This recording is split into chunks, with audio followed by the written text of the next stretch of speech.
Welcome to Morning Brew on Politics Social. I am Graham Hughes. It is Friday the 16th of January 2026. I mean, this month seems to have gone on for an obnoxiously long time. And I just realised I'm quite close to the camera there, so I'm just going to zoom out a little bit. Sorry, after complaining about people being too close to the camera the other day when we did Room 101. I can't exactly do that myself. A bit rude. Anyway, Sarah, hello. We've got Elle in the chat. We've got Martin. We've got Diz in the chat. And we've also got Sid as well. Sarah, Saz, Liz. Hello. Good morning to one. Good morning to all. I hope you're all feeling fairly groovy this morning. Before we get into the shit I'm going to talk about, oh my god!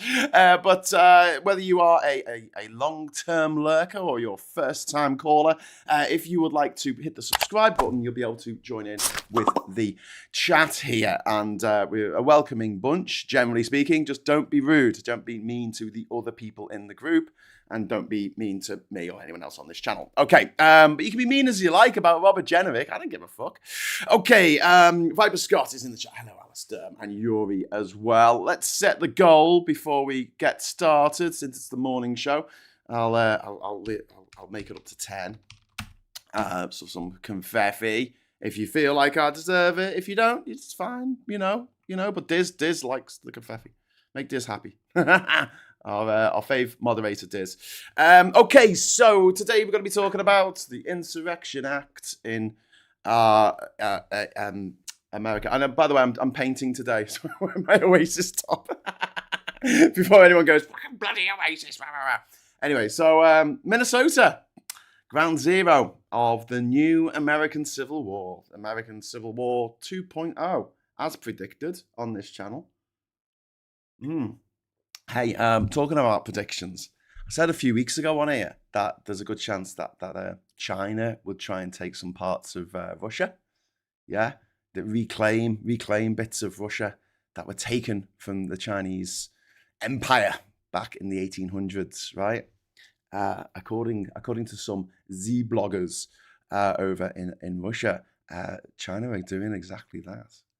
Vast swathes of land. To the east of Mongolia, all the way to Vladivostok. The Chinese are apparently collecting taxes there. I don't know, no confirmation on this yet. I don't think there's too many journalists circling around that particular part of the world. But if it's true, then Russia has lost more territory in the east than it has gained in the west by invading Ukraine. Anyway, and the reason why it can't do anything about China encroaching on its land, on its territory, because it's spent all of its forces in Ukraine. Well, there we have the law of unintended consequences. Anyway, back to Minnesota. All right, so federal enforcement, immigration enforcement, has escalated sharply in Minneapolis. And if you look at a map of America, Minnesota doesn't have too many borders for people to be worried about. It's in America, surrounded by America. But we've seen thousands of ICE and other federal agents deployed into residential neighborhoods following the shooting of Renee Nicole Good last week. 37-year-old mother of three, shot in the face by an ICE officer for no reason whatsoever. No reason whatsoever. And just by the way, as a little aside, there's the big broadcasters in America. There's NBC, there's ABC, and there's CBS, right? CBS has been taken over by Trumpers, and they were actually putting out stories this week about the guy who shot Renee Nicole Good, a guy called Jonathan E. Ross, suffering from internal bleeding.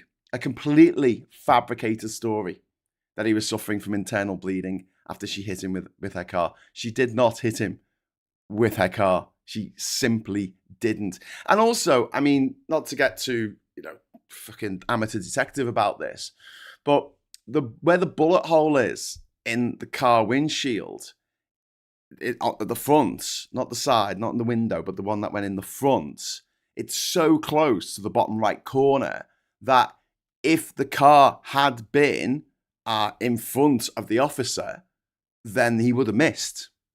The only reason why that bullet hit her was because he was to the side of the car.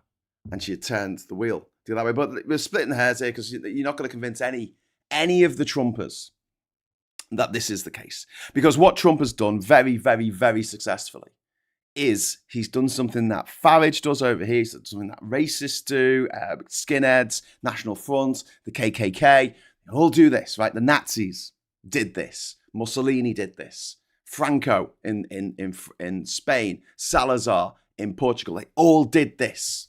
They empowered their own. Okay, so the people who support Trump feel absolutely empowered. They know that they can go to Washington, D.C. and taser a cop, kick a policeman in the fucking head, give him concussion. You could even kill a police officer on Capitol Hill holding a Confederate flag, and Trump will commend you. And if you get in trouble for it, he will pardon you. So you can attack police officers with impunity.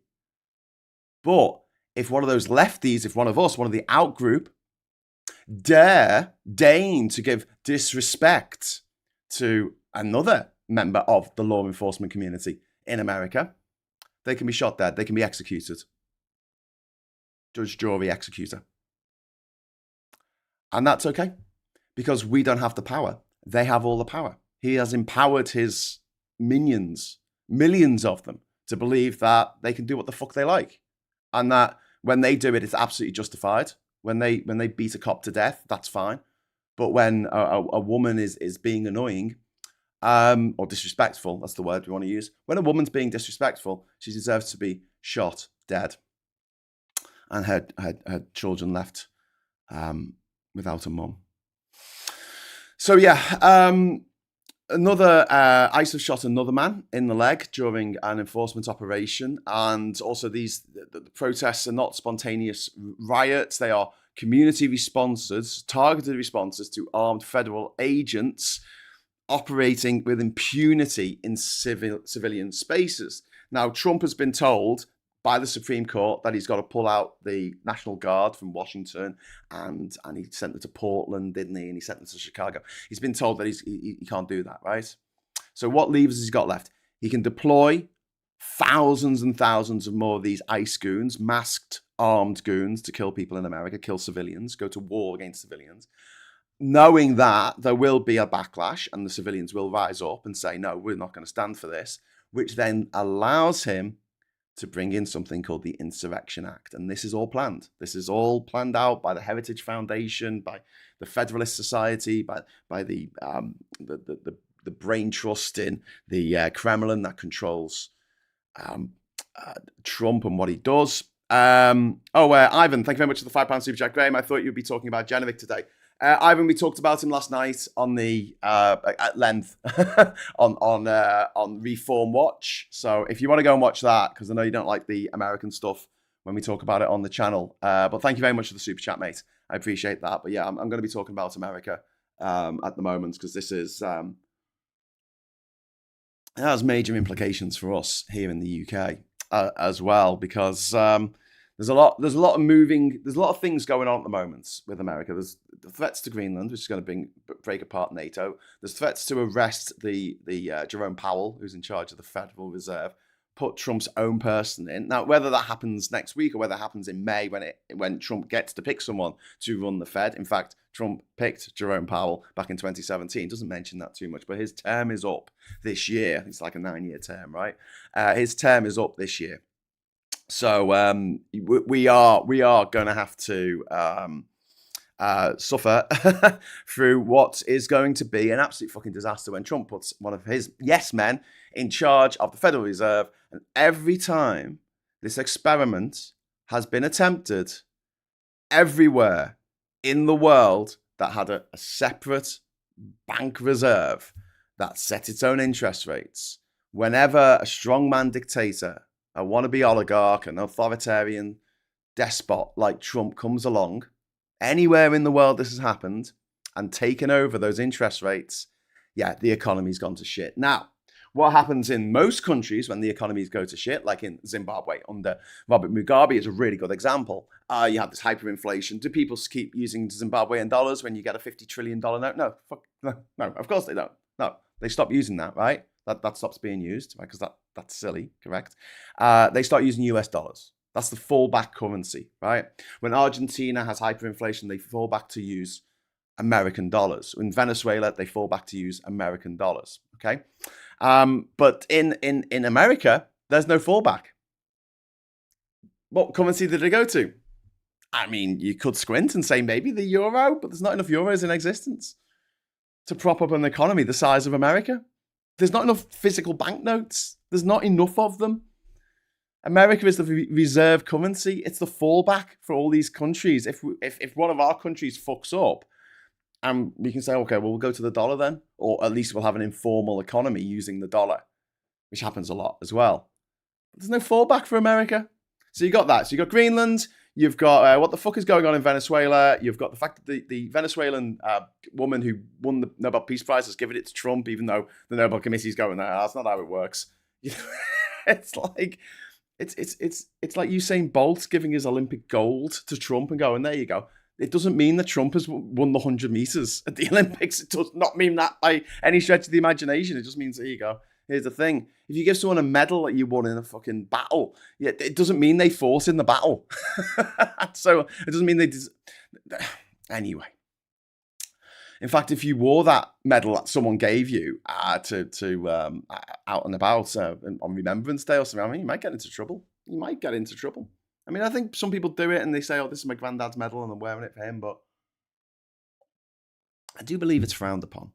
But so you got that. So you got that. You've also got the AI fucking bubble, which is or the tire, which is going to fucking deflate this year by the looks of things. And then on top of that, you've got this civic unrest. And don't forget, once Trump sort of brings in the Insurrection Act, that gives him the excuse to shut down polling stations, which is his end game here. Okay, so you put loads of federal workers, federal troops, whether they're National Guard, whether they're the army, whether they're ICE, whether they're local law enforcement, whatever they are, send them in with guns, get them to kill a few civilians, shoot a few soccer moms in the face, make them dead. And then when people rise up and say, that's out of order, that is, then that gives you the excuse to essentially declare war on your own country. And they've been doing this drip by drip because now Trump voters are all like, well, it's all right that he's put what are they called? Those people who military, what are they called? Troops, yeah. Soldiers, that's the word I wanted. American soldiers on American soil policing American people. See, they used to be reserved for, that joy, that pleasure used to be reserved for, I don't know, people living in fucking Iraq or Afghanistan or somewhere. And the pretext for ICE going into Minneapolis, into Minnesota, is that there's lots of Somalis living there. People that Trump has called filthy people. This is language that was used against the Jews in the 1930s by Adolf Hitler. He said they were filthy people. What Hitler is saying now about Somalis and why they have to go door to door with guns waving in children's faces. But here's the thing, right? They've proved now, they're doing this, they've got it all set out. They've proved that they can shoot a white woman, a white middle-aged mother of three, in the face in broad daylight under the people filming from every angle, and then get away with it. The next, they're going to kill a kid. They will kill a child, and then they'll get away with that as well, and that'll be it. Okay, we're sorted now. There's nothing we can do that we can ever be held accountable for. And don't forget, during the Cold War, it was like America had to be nice. America had to at least pretend to be nice. It had to pretend to be the good guys. It wasn't, arguably, but it had to pretend to, because otherwise third countries would go, fuck this, we're going to join the Soviets. We're going to become the Soviet Socialist Republic of Angola or Guinea-Bissau.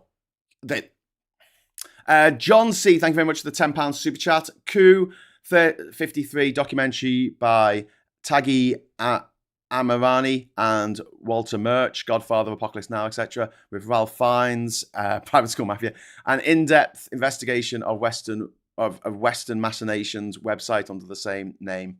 Yeah, that's probably worth looking at. Thanks very much for that, John. I will have a look at that. And interesting Freudian tit. I mean clit. I mean shit. I mean slip. They're grey in politics. Yeah, sorry about that.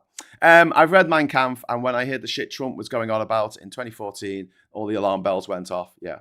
Jenny says, not all of us are coping well. Unfortunately, life goes on and we have to cope the best we can. I'm petrified of World War III breaking out. Both my kids are the age for calling up if it was needed. I really, really doubt if World War III will break out. The reason for this is it's not good for business. It isn't.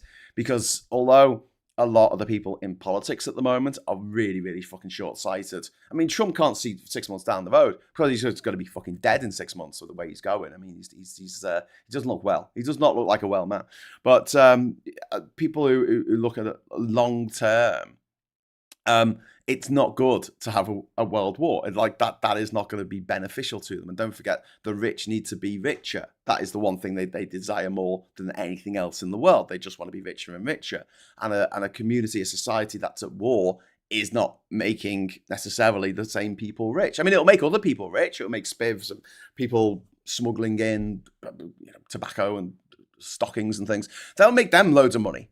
But not necessarily if we have a situation where the internet goes down because of a war, well, that stops all the commerce and all the money flowing into the pockets of the likes of Jeff Bezos and Zuckerberg and Musk. His cars would stop working. His fucking cars would stop working. So yeah, that's the reason why. If I want to just describe, and I've told you this before, if the way I look at the world at the moment, it's what do the billionaires want? And what they want, they don't want war necessarily, but they want us all cowed. They want us all fearful, living in our homes, not leaving our homes, paying a subscription rent to stay in that house that we will never own, paying a subscription rent to use computer programs, to use Google, to use the internet, to use Facebook, to use whatever, paying a subscription to have music, to have films fed to us. The future they want is very similar to the future in WALL-E, the film. In WALL-E, there wasn't a nuclear disaster. There wasn't a World War III that all kicked off. I don't think it would, because who would it be America against? Russia can't even stop the Chinese coming in and taking vast swathes of their land by the looks of things. Look, that's not confirmed, by the way. So, but if that does happen, I would like to just acknowledge the fact that I called that. How can I know? How can I know this stuff? And the people in power are like, oh fuck, didn't expect that to happen. They've already harmed a child, and they've absolutely got away with it. Trump doesn't understand a lot of things like the Mercator map, how industry works, and how countries' debt works. Yes, indeed. Politicians are using very bellicose language to frighten people, as they are much easier to control. And frightened people make really bad decisions. They make really, really fucking poor decisions. The more terrified you are, the worse decisions you make. And they know this. This is why they're trying to freak us all out in what they're doing. Before I talk about America going further down, don't forget as well, over the last few years, there's been a concerted effort by someone, don't know who, Putin, Musk, Trump's people, I don't know, to make London seem like the most dangerous country in the world, dangerous city in the world. There's been so much stuff on social media, TikToks and Instagram posts and Facebook posts and Twitter posts about how desperately lawless London is, which it isn't. It really, really isn't. I mean, it's not perfect. No capital city is. But of all the capital cities in America, all 50 of them, which one's got the lowest murder rate? London, if you include London, sorry. It's got a lower murder rate than every single capital city in America. Every state in America. Own nothing and be happy, says Diz. Yeah. Well, they want to sign up, don't they? They want to sign up for life. You don't own anything. It's all a subscription. And I was chatting to Mike this morning, and he's leaving Twitter. If you're watching, Mike, I thought you left a year ago. What the fuck is this? Anyway, he's saying a bit sad about leaving Twitter because that's where I started doing my cartooning, which is fair enough. But as I pointed out, it's like you had a nice garden, but then some South African came, sketchy ketamine-addled fucking South African, and shat all over it with 50 billion tons of manure. So it's not your garden anymore. But yeah, I think Twitter's a really good example of the end-shitification of everything. It's when does it get to a point where you're like, fuck this, I am leaving this fucking platform because it's not doing the things that I want it to do. Is Twitter making you feel good? Fuck no, it's not. It's just full of rage bait and bots screaming at each other, obscenities and insults. And it's like, why would you want that? Why would you? But yeah, being able to break free of that gives me hope that people can break free of things like Facebook. Because Facebook, again, oh, but all my friends are there. They're not. They're not. Think about it. You probably, if you go on Facebook, if it's anything like me, right? I have people who come up on my Facebook all the time who I've never met in real life or met once at a main rally. And the rest of them, I don't know what my mates are doing. My mates in Liverpool, my old school friends, I don't know what they're fucking doing. Friends Reunited was better for that sort of thing. My friends that I hang out with in real life, I don't get any of the information I need about or want or they want to share with me through Facebook. I get it all through WhatsApp or a phone call or actually seeing them in real life, IRL. And like I think that Facebook has provided a service that we thought we needed at the time, which is basically replacing Friends Reunited because we all wanted to know what our old school friends are up to, and it's just made it absolutely fucking shite. It's just like I don't find out who's had a baby or who's got married. I mean, it just about reminds me about whose fucking birthday it is. I think that's the only good thing about it at the moment. But otherwise, every fucking second thing is an advert. It's just ad to get you to follow or a picture of what a city used to look like and what it looks like today.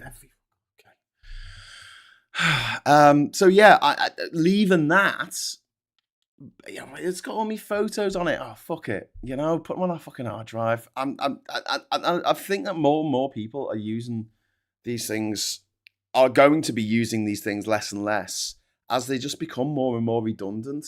We're having conversations with our little WhatsApp groups. I think that's fine. One thing that I miss from Twitter is being able to put out a tweet when someone's, you know, I've had some lousy customer service, let's say, and get some good customer service because they had X many thousand followers. So people would, you know, they'll jump on this and go, oh shit, we've got not a big account, but yeah, like a medium-sized account here having a go at us. We better make him happy, you know. Obviously, that doesn't happen anymore because Blue Sky and Threads just don't have the same reach, and I have like 1/20th of the followers I had on Twitter on those platforms, so I don't really use them. So I've kind of moved away from it. I've got this. I've got you lot to talk to, and I've got my WhatsApp groups, Signal, Telegram, whatever, and, you know, to talk to people that I actually know in real life. And to be honest with you, I know this is going to sound a bit, you know, grinchy, but if I'm not heard from you for like 20 years, I mean, you know, it's nice, isn't it? It's nice to find out that someone that you met on holiday in 2002 is doing all right, but really, is it worth it? Is it worth the fucking headaches? Is it worth the falling out with your family over you posting something and them going, I take objection to this. Are you calling me a dickhead? And you're like, yes. People don't like it when you call them a dickhead. But yeah, these social media platforms are like the crack cocaine of the internet, and they deliver these kind of dopamine hits. And I think there is a law of diminishing returns on this. You know, discovering what an old school friend's up to these days and who that person married and blah blah blah. Yeah, I get that. I you know, the dopamine, but I do think it is a diminishing return. That's just my experience anyway. Your mileage may vary. But talking about dopamine hits, think about the dopamine hits that Trump's followers get every day. You know, they hear about a woman getting shot in the face. They watch the footage and they're like, oh no, this makes me happy. Oh, I like the fact that she's dead. I like the fact that she got what she deserved. Oh, yeah. Oh, am I allowed to say this out loud? And the Trump administration comes along and says, yeah, you can absolutely say this out. She totally deserved it because she was in the wrong place at the wrong time. How dare she? How very dare she? And then they just make shit up about her abusing her children or being a terrorist. They called her a terrorist. Oh, she's a terrorist. Oh, okay, it doesn't matter. And don't forget as well, we do kind of use similar language when we talk about people who die in this country occasionally. Have you noticed this? When someone dies in Liverpool and it's like, oh, someone's been shot dead in Liverpool. It doesn't happen very often, but it does now and again. Someone's been, oh shit, that's awful, that's awful. And then they were a drug dealer. Oh, that's all right then. Yeah, we really need to stop doing that. We really need to stop doing that. Unless it's a specific person who has gone out of their way to make our lives a fucking misery, like Trump or Farage, then yeah, the deaths of civilians, innocent or otherwise, shouldn't be really seen as a victory for anyone or anything. Justice served, just someone getting arrested and thrown in jail for the rest of their life for their crimes. Yeah, okay, cool. I'll go with that. But with Renee Nicole Good, she didn't even fucking commit a crime. She didn't do anything. She's trying to get out of the fucking way. Yeah. These so Trump, going back to Trump, he has threatened to invoke the Insurrection Act. And this is escalation which is being driven by federal action. This isn't people just rising up on the streets for no reason or little reason, because they're unhappy. This is because this is cause and effect. This is like that something has happened to people that's horrible and they hate it, and so they turn around and say, "I don't want this." Hello. Oh, thank you. Fresh coffee. Cheers. Oh, Kat says Happy Friday. See you later. Love you too. Oh, that's good. That's good. Okay, so we're going to go on to talk about ICE. These we know. I'm sort of going over a bit of old ground here, but just to set this up, they operate in unmarked vehicles. They conduct street detentions. They've dragged a disabled person out of a car, and in a horrific video that came out this week, they carry military-grade equipment. They regularly detain or stop or threaten or even fucking shoot US citizens. They are there to stop people coming from other countries into America. Right? Why are they attacking Americans? And why are Trump's MAGA lot allowing them to do this? And it's because the MAGA lot fucking love it. And this is why I think that the rump, the core of the MAGA fucking faithful, as they're called, it's about 33%, I think, at the end of the day, who will never, ever, ever, ever sway from the path of loving Trump. They love Trump more than they love their own children. If Trump came and shot one of their kids in the face in front of them, they would applaud him, laugh, and ask for more. They'll present the next kid up. Well, you missed this one. That's how fucked these people are in their head. And I've met some of them. I've met some of them in real life, and they are exactly the swivel-eyed lunatics that you would expect them to be. I can't stress enough how much they absolutely love him and how much they would absolutely die for him. Farage doesn't have that same kind of following here to the same extent. There are a few, but not to the same extent.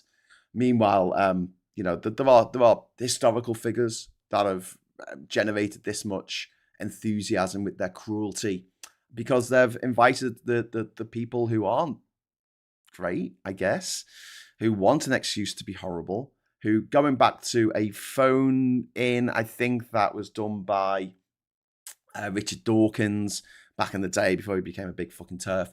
And someone said to him, if there's no God, what is stopping me from killing my neighbor? And he's like, why would you want to kill your neighbor? Why would you want that? He said, the only thing stopping me from killing my neighbor is my belief in God. Those people, that's the issue. That is the issue. And once you take away the reasons for them to not do something, like they'll end up in jail or they'll go to hell or whatever it is, once you say, yep, you can act with impunity, they will do it. But a lot of them are so fucking lazy. And don't forget, these are the laziest people on the planet because they can't even be asked thinking for themselves. They'd rather someone else do it so they can kill vicariously through ICE or through whoever and get off on it. Because that's how these sick, sadistic fucking nonsense get their kicks. Fat Spicer, thank you very much for the £5 super chat. Insurrection Act, declare martial law, no 2029 election. Might this be Trump's plan?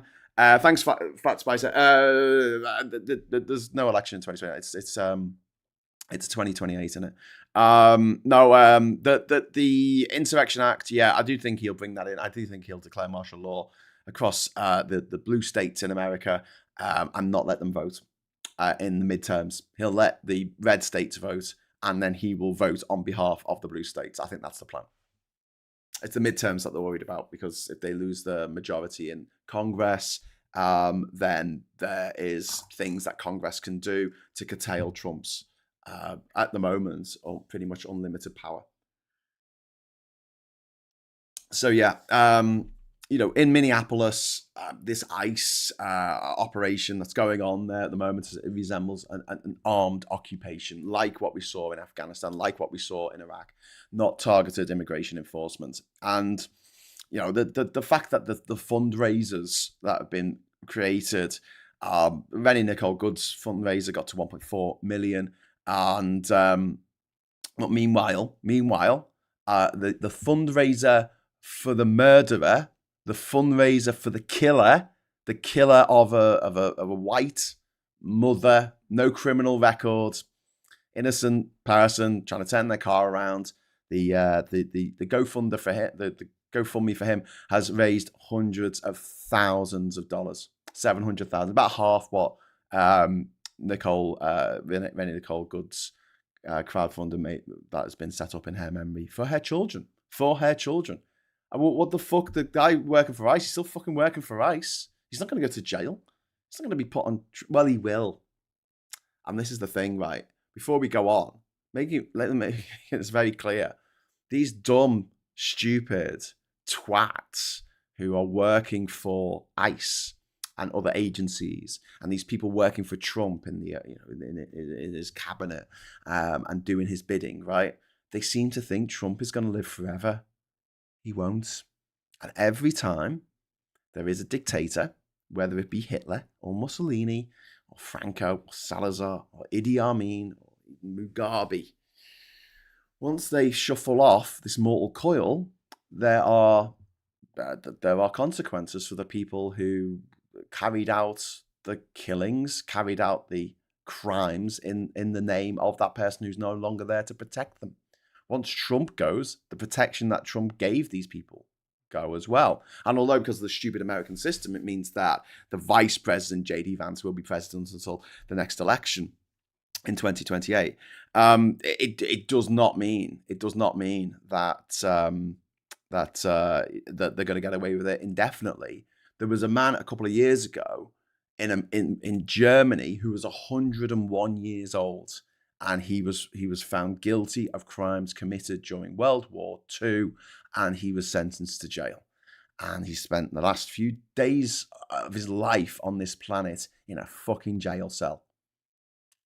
Because the law will catch up with these people. There is no statute of limitation on murder. It doesn't exist. And if you can get these people on first degree, second degree murder in America, which I think they'd be able to do, years down the line, we've got the footage, we've got the proof, we've got the evidence, and they're so fucking stupid. They can't see. They can't. There's an attitude that's prevalent in some places, right? Where if I'm all right till midnight, then tomorrow will take care of itself. As long as I'm okay till midnight, as long as I'm okay today, then tomorrow. And it's this like fatalistic way of looking at the world, and I'm guilty of this as well. To some degree. I grew up in the 1980s when I was told every fucking time I turned on the TV that we were all going to get blown up in a nuclear fucking wasteland. We had Mad Max, we had Terminator, we had Escape from New York, we had Threads, When the Wind Blows. I mean, we had all these shows, all these TV, and it was always about like, well, the civilization's going to be wiped out. It's going to be wiped out. We're all going to be wiped out. We're going to be living in, caves. And so what's the point?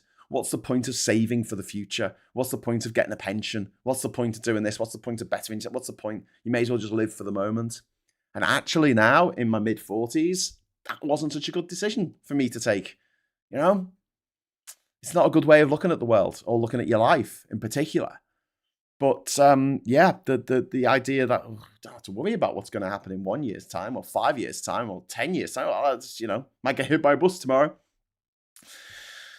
this is the sort of the natural conclusion of that, where you have someone in charge of a country, the most powerful country in the world, the only country that's got a substantial number of nuclear weapons that actually still work. Someone in charge of a country who just can't think past that particular day, possibly because he's got dementia. But yeah, and also, you know, the fact that so many of us are in debt. I mean, I was just reading the stories and seeing people being interviewed about student debt and these fucking type 2 loans, type 2 diabetes or whatever the fuck it's called, student loans from the government or the student loans company, whatever the fuck it's called these days, from 2012 to 2023, during the Tories' tenure, during the tenure of terror. They put in this system where you end up, it's an escalator, you end up paying more in tax than you do, than you know, anybody else. Even if you're only earning like £30,000 a year, you're paying more of a proportion of your income in tax because you've got a student loan. And people aren't paying off the capital, they're paying off the interest. And this wasn't explained to people when they got these student loans, because people thought it was the same as the student loans, you know, like the student loan I had was written off. It was written off. Because it was after 25 years or something after getting it got written off. So it got written off. Growing up in the 80s made me deathly afraid of nuclear holocaust and quicksand. To be fair, the quicksand threat seems mainly to be overstated. What was it with the quicksand, Yuri? Yeah, quicksand was, always. Anyway, so let's get back to the Insurrection Act of 1807. Jesus Christ. This allows the US president to deploy active duty military forces for domestic law enforcement. This includes arrests, searches, crowd control, and use of lethal force. Okay, it bypasses the normal legal separation between military and civilian policing. Don't forget, ICE is still technically civilian policing. Technically, it's been used roughly 30 times in US history. The most recent time was over 30 years ago in the Los Angeles riots of 1992, after Rodney King was beaten at the side of the road and someone filmed it. The cops thinking they could get away with anything, as cops do. And they are, I mean, police in America are ridiculously protected. They do get away with murder on a regular basis. If you just want to kill someone in America, become a cop. If you want to kill someone and get away with it. This is not the National Guard under state control. That was what he put into Washington. That's what he put into Portland. That's what he put in Chicago. This is federal troops answering directly to Trump.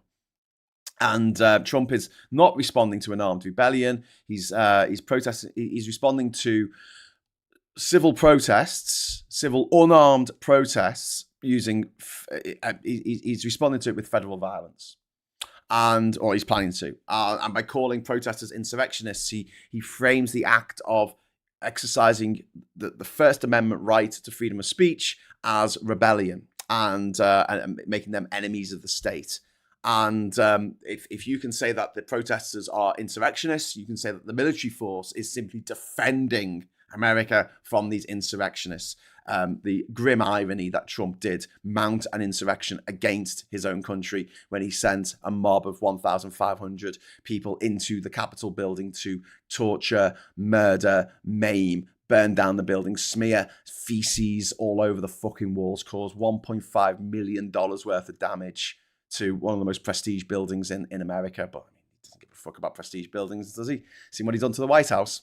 But yeah, imagine a prime minister in this country threatening to deploy the army against protesters in this country. Even if there was a fucking, you know, a riot on, that kind of thing, it's not going to go down well, is it? So yeah, we've got Minnesota is being used as a petri dish, is being used as a test case here. And because Minnesota's governor, Tim Walz, and Minneapolis' mayor are both opposed to ICE's presence.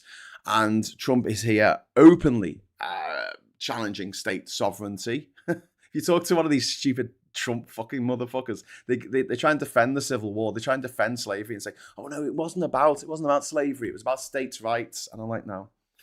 But Trump is probing, like, because he's 12. He's a 12-year-old child that wants to get the bus to town. That's what he is. I'm zipping my top up. A bit cold.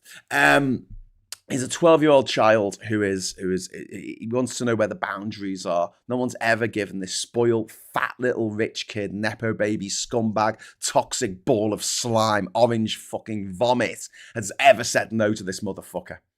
Well, people have, and he's just ignored them. And he's just gone ahead with it anyway, because the guy's a fucking rapist. He's a sex offender. He bragged about sexually abusing women. He bragged about the fact that he would go into the changing rooms of underage girls in their beauty pageants that he put together and look at them naked. Underage girls, 14-year-old girls. He bragged about that.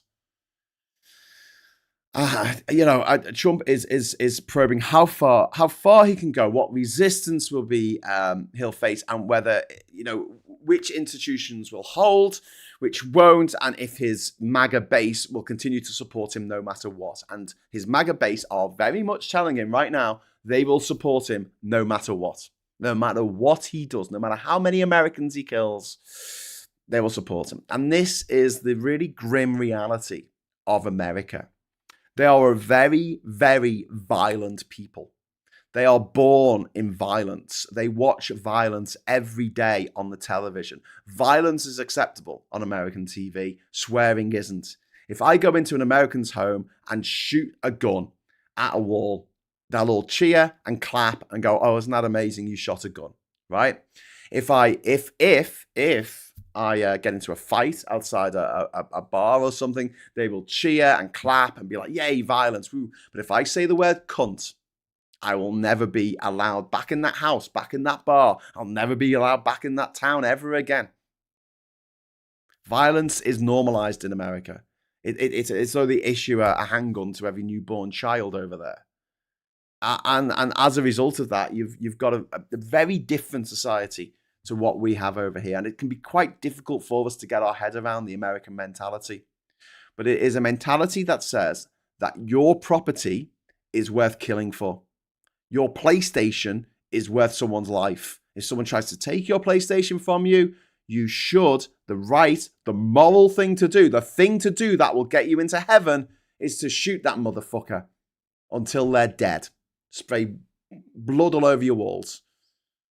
Even though the cost of cleaning up all that blood is going to be more than buying a new PlayStation or going on your insurance and getting them to shell out X amount of money towards a new PlayStation. But, that's the American way. That is the American way. It is a nation born in violence in so many ways. In the same way that Saudi Arabia is as well. Fascinating going to Saudi Arabia and seeing women on TV with their faces blotted out, like they're fucking on trial for something because you can't see a woman's face on the TV. And yet they allow the most horrific violence to be shown during the day. Including, not just on the TV, including public executions. That still happen in Saudi Arabia. So yeah, Trump is seeing how far he can push his MAGA base, how violent he can be and get away with it. And I will just put this here now. He can absolutely get away with it. He can absolutely get away with it. The only thing that's going to stop this nightmare that we are all living through right now, it's not even vicariously. I mean, we are living through the Trump nightmare because we are on edge because we don't know what Trump's going to do next. He's a demented, evil, psychopathic, rapist motherfucker. It's like putting Jimmy Savile in charge of everything. That's what he is. He's just a fat American Jimmy Savile. He's got the same fucking taste as well. Jangle, jangle, jewelry. There's fucking, gold everywhere. Fucking golden rings, gold. Ooh, I like gold. What are you? A fucking dragon out of a fucking fantasy novel. What's wrong with you? Well, hold me gold. Ooh. Fucking arseholes. But yeah, American Jimmy Savile. See how far he can go. And Minnesota is politically useful. It's symbolic. It's racially diverse. There's a lot of Somalis living there. There's a big Somali diaspora. It's somewhere that has been central to nationwide unrest. Don't forget, George Floyd was murdered by a police officer just a few blocks away from where Renee Nicole Good was shot dead. Just a few blocks away. Same part of the same city in the same state. And this is the authoritarian playbook in motion. Pick up a history book. Pick up Age of Extremes, Eric's Hobsbawm. Read that, okay? This is where we are. This is where we are right now with America.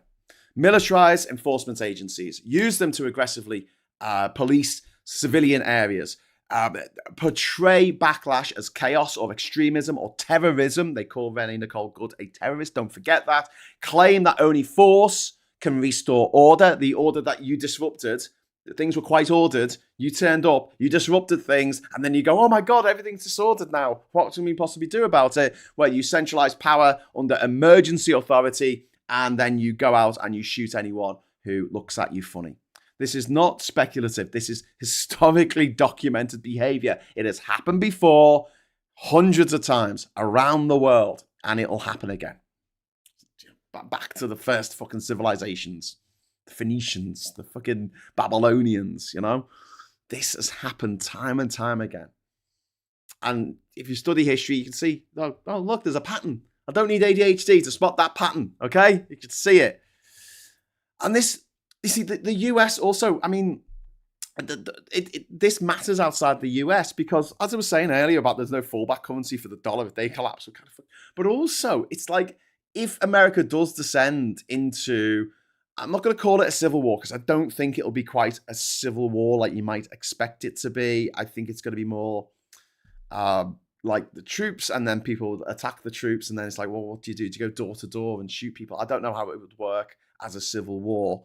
The places that America has, you know, wants to take, the places that the American government want to take over are not like the gun mad states necessarily. So the idea that people are going to rise up and shoot all these ICE officers, I don't know. It might happen. I don't know. But what's more likely to happen is that the states just break away. States go, I don't want this. Get out my state. I don't want this anymore. But if you try and leave the Union, if you secede from the Union, then that's a declaration of war on the United States of America. Don't forget that. You know, I think Texas is the only state in America of the 50 states that is allowed under the American law to actually secede without it triggering a war against the rest of the United States. So if California, Oregon, and Washington all teamed up and said, let's make a new state called Cascadia or something, and we'll break away and we won't be part of America anymore, then that gives Trump the green light to literally declare war on those states. Because that's what Abraham Lincoln did. Yeah. So look, the idea that this can all happen in isolation, and that, you know, obviously I can't see it translating to violence on our streets necessarily because we're just not built that way, but I can certainly see it translating to economic hardship in this country when people can't get to work, when the wheels of industry, if you like, in America slow down to a crawl, when this happens all at the same time. So you imagine there's violence on the streets, people aren't working, the internet's going down all over the place, so there can't be any commerce, Amazon can't do their deliveries, whatever it is, you know, things start slowing down. No one's going out for a coffee, no one's buying a Starbucks, no one's buying a Costa, right? So things are slowing down, right, in the economy. At the same time, Trump gets control of the interest rates and he lowers them to zero. And immediately you have runaway inflation of the US dollar. The US dollar goes from being the most fucking, you know, heralded currency in the world to being virtually worthless overnight. At the same time that these companies that have invested trillions of dollars in these AI startup things that mean that AI has got to be not even startups, AI extensions to existing companies, I should say. The idea that you need AI just shoved in your face. You're gonna go on WhatsApp now. Do you want us to write your message for you? No, it's all right. I can write my own fucking message. I don't need AI. Can I deactivate it? Can I fuck? Turn my phone. Oh, it's AI fucking Copilot. I don't need this. What the fuck? If I want to use AI to get it to take a document and then knock it down to bullet points, I'll use ChatGPT. Okay, I'll just go on ChatGPT and I'll use that.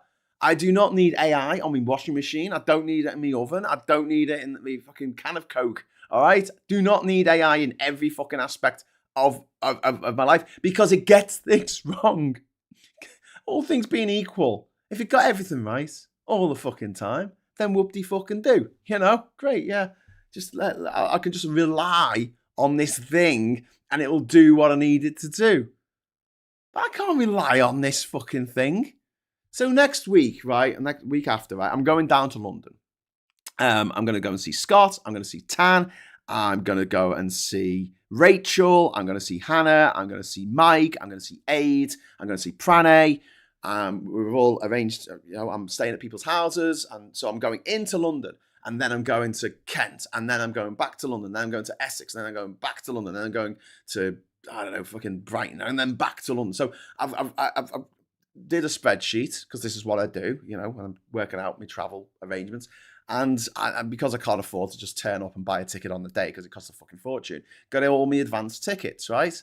Can AI do that for me? No, it fucking can't. It literally cannot go onto all the different train operating companies, and I have 15 train operating companies apps on my phone, right? 15 of them. Fuck me. Right, it can't go. Okay, well, I'm gonna go into the app. I'm gonna get all these. I'm gonna find out what the best, most efficient way of getting from here to here is, and I'm gonna buy those tickets. Would you trust AI to fucking do that and do it right when it's your money on the line? When you're saying to AI, here you go, here's 200 quid to buy me train tickets, right? Get me the most efficient way of doing this, the cheapest way and the easiest way and the thing that's most convenient for me. No. Do you know why? Because AI has no fucking sense of context.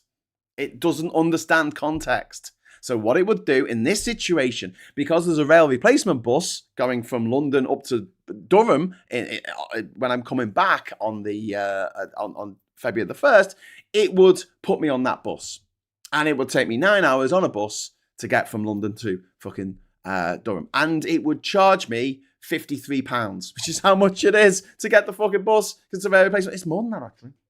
I think it's about 80 quid. It's about 80 quid to get a rail replacement. And it's not even one rail replacement bus. It's like one takes you to Sheffield, and you have to get another one that takes you up to Leeds, and then you have to get another one that takes you up to Durham.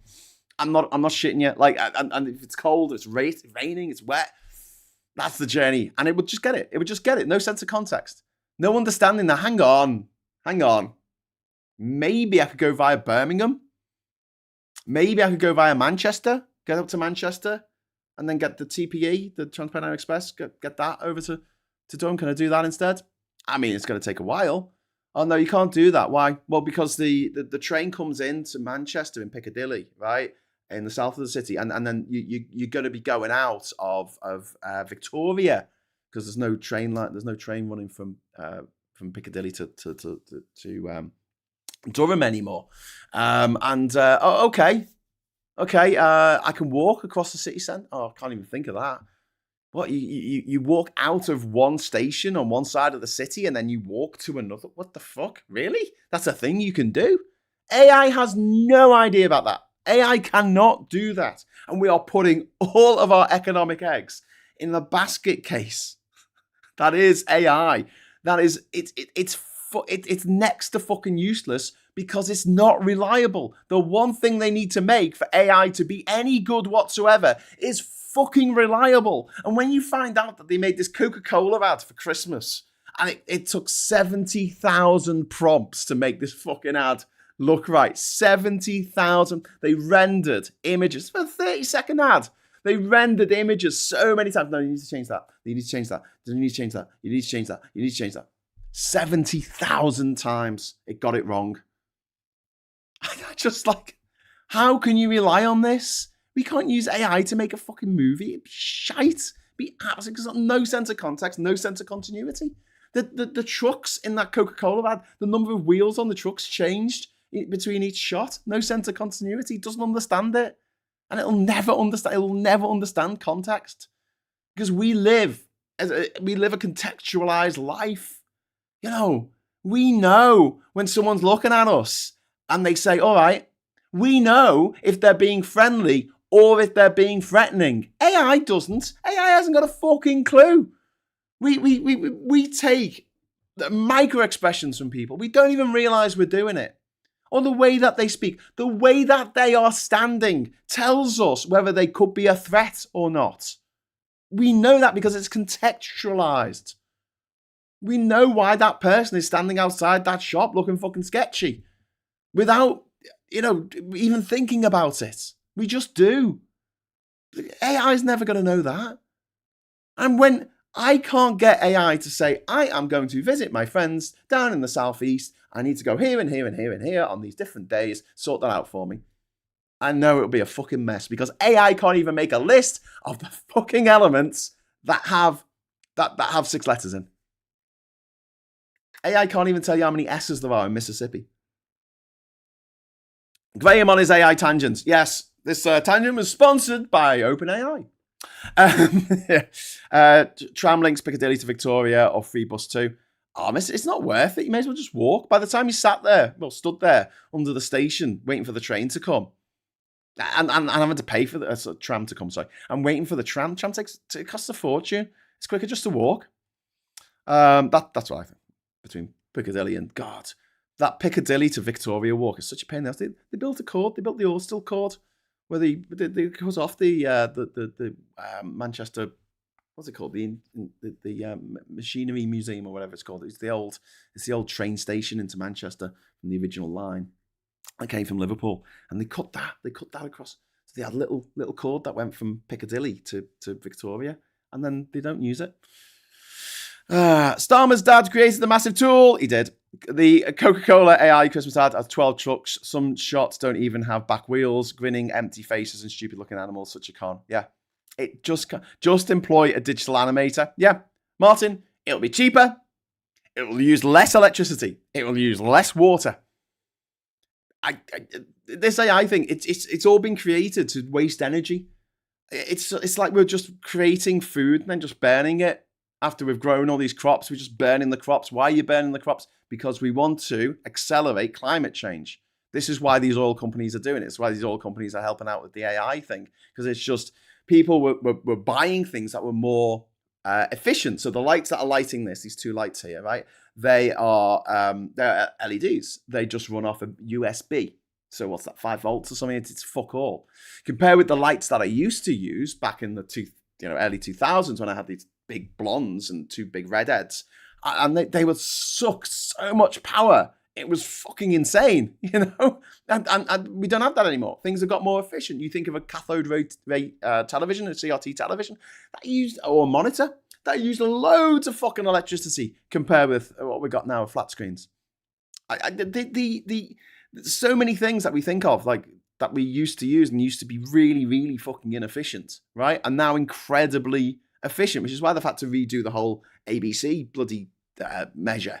They've had to redo it all because things became so fucking efficient. Light bulbs are so much more efficient, energy-saving bulbs, brighter than they used to be when you used to just get a 60-watt bulb or a 100-watt bulb. Now you got a bulb, it's like 9 watts, and it's fucking brighter than a 100-watt that we used to have back in the 90s. So we are individually using less electricity. So the companies, the oil companies that need to accelerate climate change for them to be able to get to the oil that's in the Arctic and in Antarctica, they need climate change to accelerate. Because more climate change, the more shit they create, the more stuff they burn, the more oil they'll be able to get out of the ground. That's all they're thinking about. I was looking at a video yesterday about this a thing that they're building in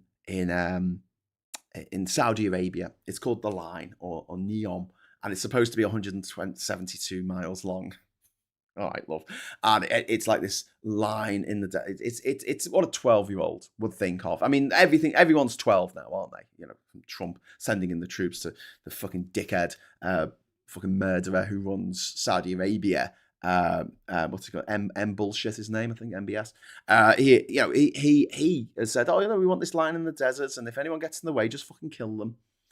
And it's ridiculous, but they've already poured millions of tons of concrete, even though it's going to be a big white elephant in the desert, and it's never going to fucking be completed. It's a fucking nonsense. The idea of it is fucking awful. It's like being trapped in a prison cell that's really fucking long, and you can't get out. You can't really see the sky because you've got these high walls either side of you, and if you do get to the top, all you can see is desert as far as the eye can see, which isn't that exciting. You can't see any fucking greenery. You can't see a vast oasis of life and excitement and light and the parties, and they don't have parties there, do they? They don't have fun. Not allowed to have fun because life is suffering. So why would anyone live in a fucking reflective jail cell that's 172 miles long? But that's not the point. All they're trying to do is burn money and make concrete, because concrete is a big contributor towards climate change. It's Saudi Arabia pushing more and more climate change because it's great for them, because they know that no one in their right fucking mind is going to claim asylum in Saudi Arabia. They don't have to worry about refugees. SG, thank you very much for the £5 super chat. There is a B network free bus between Piccadilly and Victoria stations. I think it's the Green Line. Ooh, well, thanks for that, SG. I didn't even know that. There's a free bus. Oh, I was just fucking walked in the rain and got my feet wet. Walked through that beautiful Piccadilly Gardens. God, it's magnificent, Piccadilly Gardens. And those buildings around it. Oh, they're so beautiful. Fucking concrete fucking dives. What do lava lamps run off now? Not LED bulbs. Yeah.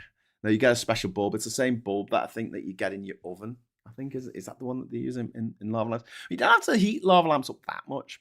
Electricity bills in 2005 was £300 a year on average. In 2025, it was 1,500 on average. Please make that make sense. Yeah. We're using less electricity than we used to, and it costs that much more. Fucking crazy. The line was cancelled a few weeks ago. Garth Don. Yeah, they've already poured the concrete though. Like, even though it's not going to happen, they've already poured millions of tons of concrete. Just has already been fucking poured. Well, liters, I guess. Because they just want to destroy stuff. They just want to destroy the environment. They're just hooligans, fucking vandals, destroying the planet for their own, to make them richer, I guess. Keep us absolutely hooked on oil. Like these COP meetings, fuck these COP meetings. Like, fuck them. They're just invented by the oil companies as a way of avoiding responsibility for having to do anything about climate change. Anyway, let's get back to Trump. What happens next? Trump is very likely to invoke the act at some point this year. He might not do it immediately, but I think they're going to escalate it. I think there is going to be, someone said the kid got injured. I think they're going to get to the point where they murder a child in cold blood. Everyone sees it, everyone gets it on their phone, and then Trump tests the water with that. And if he can convince his lunatic base that that kid was a terrorist and he deserved to die for whatever reason, then that's the point where he'll go, right, I'm bringing in the Insurrection Act, because he'll know at that point that he'll get away with it.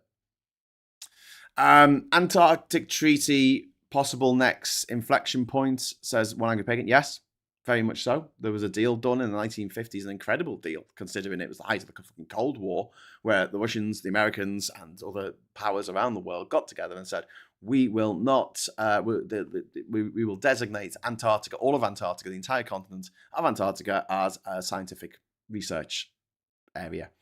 And we're not allowed to drill for oil there. And they went, okay, we're not going to drill for oil there. Yeah. I used to do that walk from Piccadilly to Victoria with a suitcase, no wheels, to from grammar boarding school back to Dubai every term, age 16, says Andrew Ray. Wow. Yeah, it's not a fun walk, is it? You get to walk past the Arndale Centre. Oh, so beautiful, the Arndale Centre. Oh my God, they must have spent so much money making that look that shit. There's a concrete plant across the river from where I am. What, a plant made of concrete? Or do you mean like a plant that creates concrete? Yeah. I should have just put concrete in room 101 the other day. I think I would have won that one. I put modern architecture in and I didn't get enough votes for it. But yeah, concrete. But then people go, oh, but concrete can be useful. Yeah, for sticking things together. Actually making stuff out of concrete. I mean, it only lasts fucking 50 years, doesn't it? That's why we're having to replace everything. Anyway, so just to go back to Trump, let's finish off talking about this shite, right? The danger is cumulative, right? It's not like singular. I don't think it's going to be, overnight. I think it's going to be something that Trump is going to build up to doing, and then eventually, when he does invoke the Insurrection Act, he will get very little pushback from his MAGA faithful and also from the Republicans in his that he has. Because don't forget, he's only got a tiny majority in the House of Representatives and the Senate, and he needs like a handful of senators to say, no, I'm not accepting this. So just to keep them on side, as soon as they start having to go out in public and saying, yep, that kid had to die, I'm afraid, to keep America safe. If that kid was allowed to live a happy, normal life, then America would have fallen. And if they can come out, if you can get them to come out and say that, then they're not gonna stop him with the Insurrection Act. This is not about immigration policy. It's not about Minnesota. It's not about one shooting. It's about whether the state can deploy lethal military force against civilians in America. Whether Trump can declare war on civilians that don't vote for him, essentially, the enemy, as far as he's concerned. And I think there's no one really left on this planet who understands the implications of all this and isn't a fucking mad MAGA cunt who doesn't see that recognize this as fascism. It's the playbook of fascism. We've seen it before. We'll see it again. I'm pretty fucking sure. Anyway, so people are just complaining about fucking Manchester city centre. It's horrible, isn't it? I mean, St. Anne's Square is all right. And, the Royal Exchange and that's a nice bit. And the little tiny church that they have that they call a cathedral. Call that a cathedral, Manchester? I've seen village churches bigger than that. That's all right. You got a very nice town hall. That was designed by a Scouser. Anyway, St. John replaced 17 bulbs. 17 bulbs? 17 bulbs last week. Terrible. Does anyone remember the little Central Line buses between Vic and Pick? I don't remember that. I don't remember that at all. I just thought you had to fucking walk. I thought that was like the way. I thought they put in the line to allow people to get the train from one to the other, but yeah, that doesn't happen. My family moved to the Cambridge estate in Kingston-on-Thames in 1970 when it was new. We've all since long moved away, but it's creaking at the seams. Some of it's already been demolished. Yeah, because it just doesn't last. Just like if you want to buy a house, right now, you got the money to. The best thing you can buy is a 1930s house. Honestly, I mean, it might take a little bit of TLC, but they built them properly. They built them really fucking well in like the 1930s. This is a terrace. This is a Victorian fucking terrace from the 1890s or something around here, and it's built like a brick shithouse, but the things that the Victorians put in to allow things like airflow don't exist anymore. Before we got it, all of the chimneys have been boarded up. Chimneys are great for allowing for airflow through a house. The air bricks boarded up, and then you have a lot of houses get Victorian houses. They get bloody cladding put on the outside, render put on the outside. Are you fucking kidding me? It just keeps all the dampness in, and then we have all these houses that are suffering from damp problems. Because not because they're badly made, it's just because you really need to put a fan in every room if you're going to clog up your chimneys. You need to have circulation. Circulation of air is very important. Anyway, so I'm gonna head over to the papers now, if you don't mind. Is that all right? Our Roman Catholic Cathedral in Salford is a fine building too. You should see St. Philip's in Brum, not very big. The Catholic one, St. Chad's, is far bigger than St. Philip's. The Brutalist estate I grew up was built in the 60s and demolished in the noughties, says Diz. Yeah, mostly because they were built as shit and poison.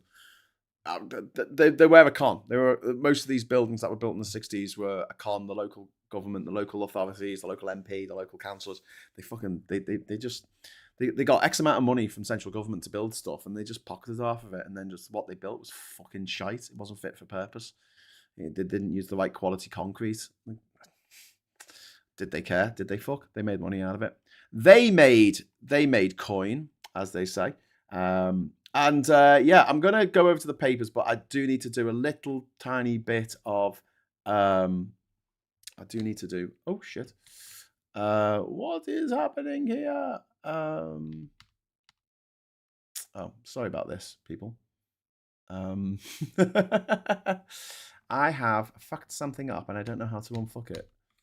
Unfuck the thing that I fucked up. Oh, mate, what is happening?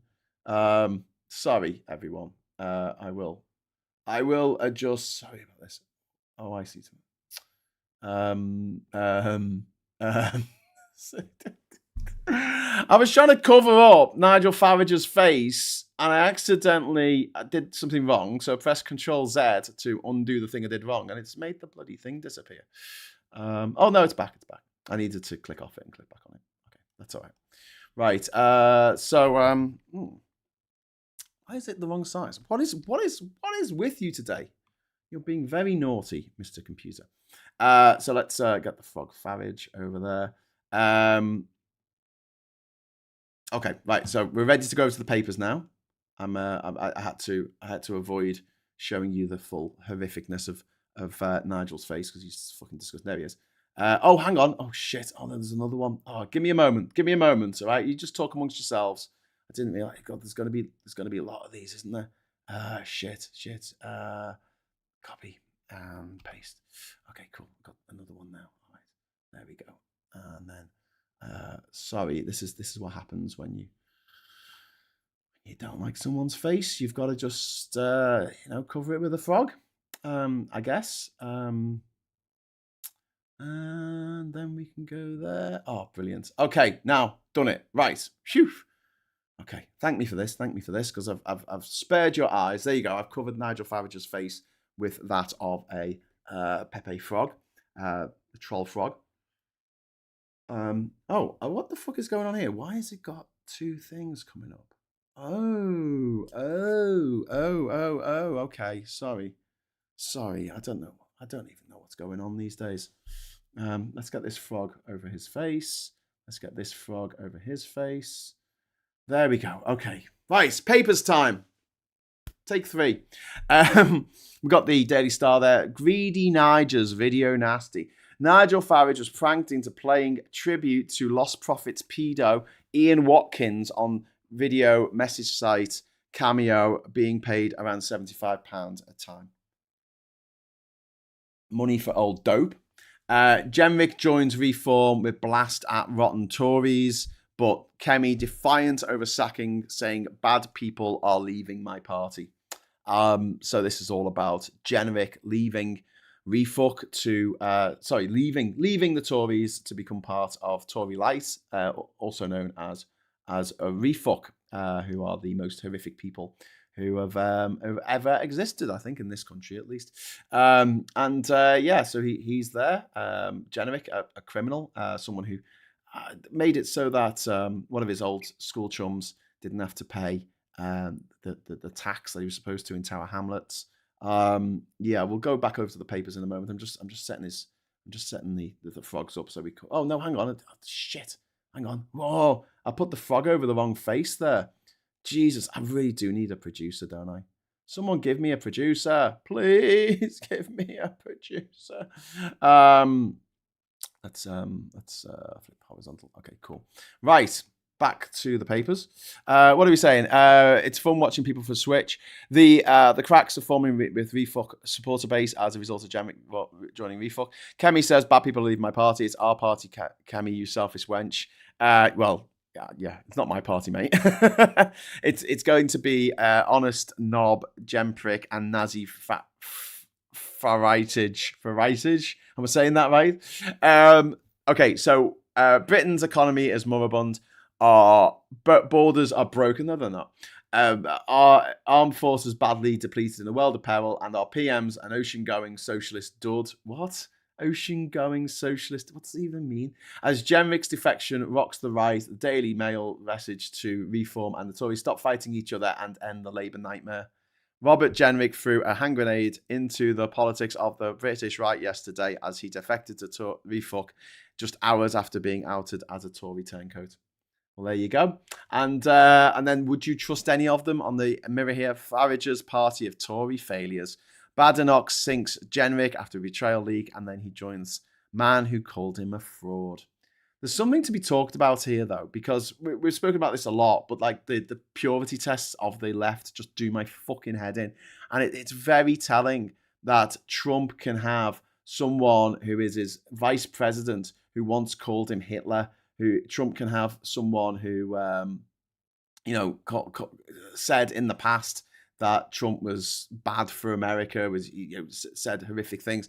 The fact that Elon Musk can put on his disgusting social media site X that Trump is in the Epstein files and basically calling his old boss a paedophile, and yet he's still invited back to Mar-a-Lago to celebrate New Year with Trump.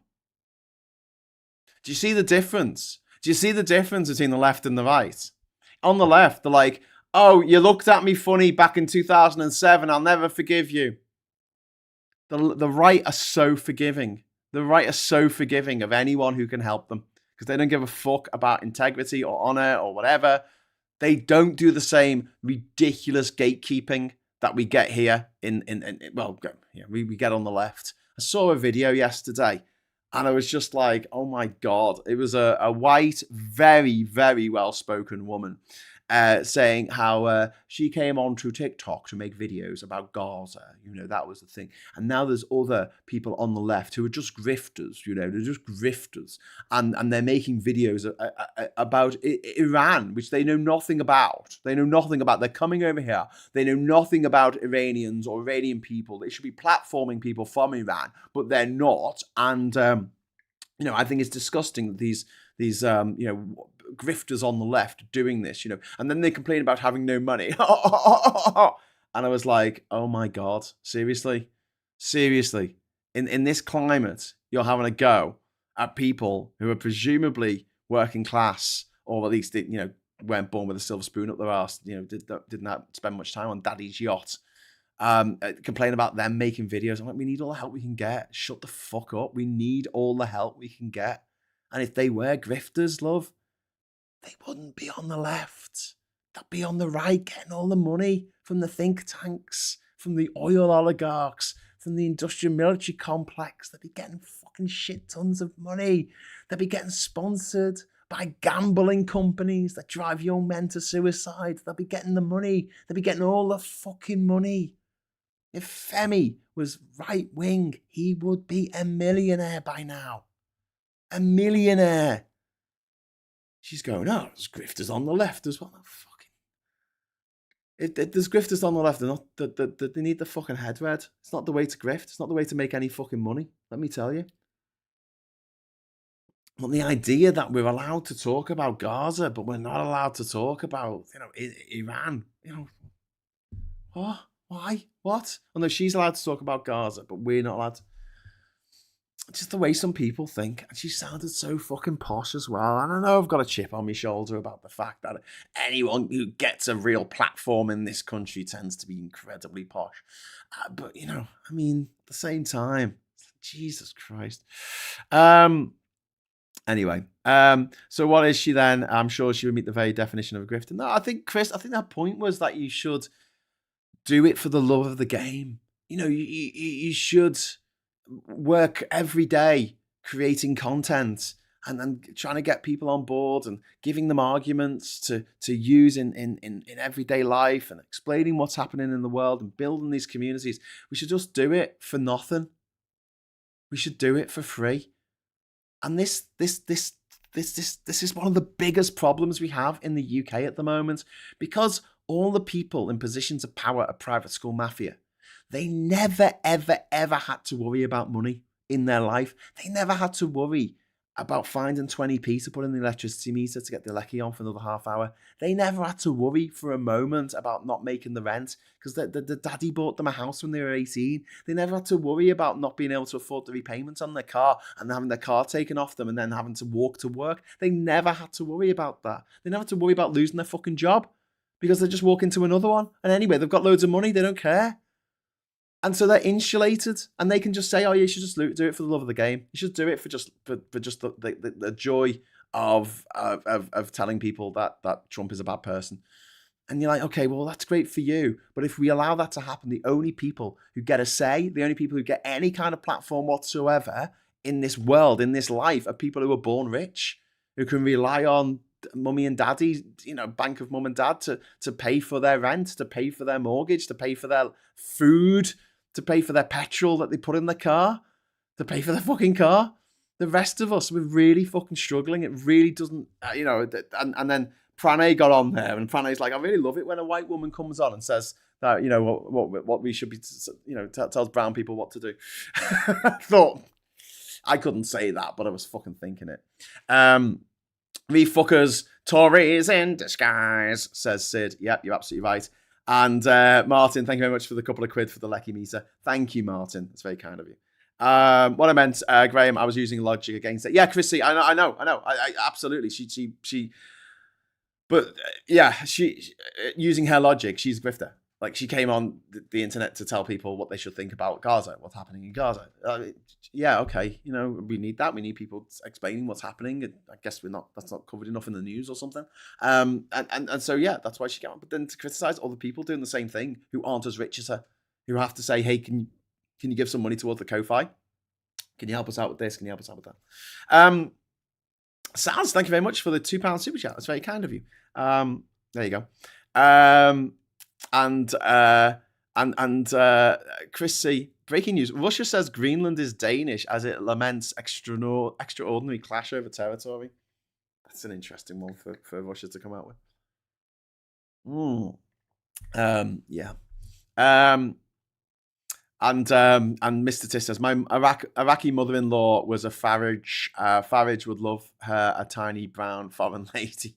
Yeah, that's how we should spell Farage. And we should be telling people who are thinking of voting for reform. The big one is that they're Tories. I mean, that is the one that, we can say with kind of impunity because they are Tories. There's 25 former MPs or former councillors now in refuck, former Tory councillors for. Back to the papers. I've censored it for you, don't worry. Generic defects to reform after sacking by Badenoch is the Times. Cost of big family drives abortions to record high, which doesn't surprise me at all. Generic Tories broke Britain. Tories. He's a Tory. He was in the Tory government. He had like 4 different positions in the Tory government. At one point, he was head of immigration when the immigration numbers went through the fucking roof. Jesus Christ. So yeah. Kemi has picked off a traitor but may have alienated the faithful, says Tim Stanley, privately educated, of course, who's a pundit for the Telegraph. In the little Telegraph stories, I'm just going to read them out. White House: Labour is curbing democracy. A key figure in Donald Trump's administration has criticised the British government for cancelling local elections. We haven't cancelled them. They've been postponed because they're redrawing the districts.